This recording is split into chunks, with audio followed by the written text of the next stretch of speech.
Io è praticamente da quando avevo 8 anni che traffico con il mistero, nel senso che ero un ragazzino appassionato di avventura e avventura e mistero sono fratello e sorella, forse sono la stessa cosa.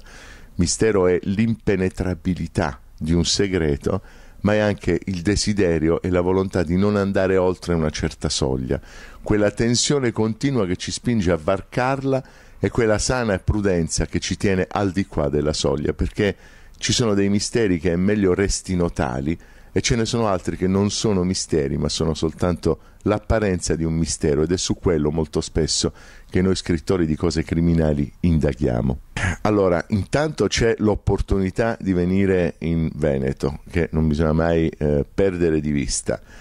e questa è una terra magica, è una terra ricca di misteri politici,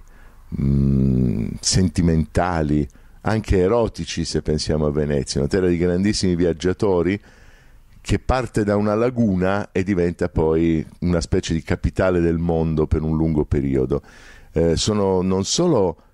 affascinato dall'idea di mettere il becco in Veneto e misteri, ma anche direi onorato dal fatto di esserci. Ci sono due momenti in cui mi sono occupato direttamente e specificamente di Veneto e dei suoi misteri. Uno è stato nella mia passione risorgimentale. A un certo punto della mia vita, nel 2003, ho cominciato a collaborare con Mario Martone per un film sul Risorgimento e da lì poi è diventata una vera e propria ossessione. Tra le questioni centrali che agitavano i nostri patrioti, la più importante è stata per un lungo periodo di tempo la questione di Venezia, l'idea che Venezia fosse una città non italiana, cioè in mano agli austriaci, bombardata dai croati, cioè al di fuori dell'Italia, era un'idea che faceva letteralmente impazzire i patrioti italiani, in particolar modo Mazzini. Bene, lo studio della resistenza veneziana, poi delle lotte per conquistare Venezia, anche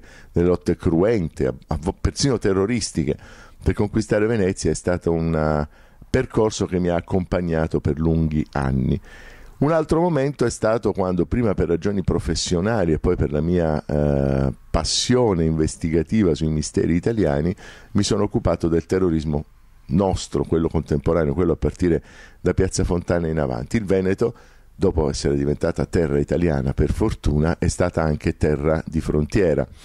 e lì si sono concentrate molte delle attività ancora più misteriose, più nascoste al tempo della guerra fredda. Quello è un terreno non ancora perfettamente investigato, perfettamente svelato, sul quale ci sono molte cose interessanti ancora da scoprire.